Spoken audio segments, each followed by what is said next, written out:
Alright guys, here's a look at my front brakes, 2013 Toyota Prius. I went ahead and opened the... We're gonna just pry off the brake caliper so we can get a decent look at our brake pads. Turn up the nut again.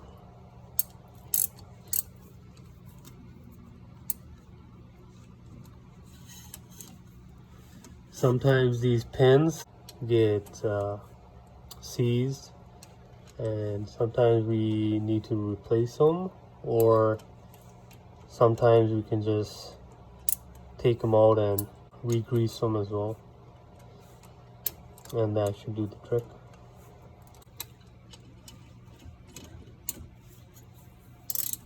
So now we're going to do the same thing for the opposite side. So the brakes on this vehicle were making some squeaking noises, so the condition on the brakes, whether they need to be replaced or not, and look at our pins. Sometimes they can tend, see, this one is pretty much stuck.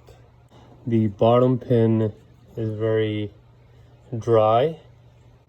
Lubricate it again and put back. Guys, if you're wondering what grease I use, I simply went ahead and used multi-purpose lithium grease to re-lubricate our brake pins and reinstall them. So after I lubricated the pin, now I'm just going back and tightening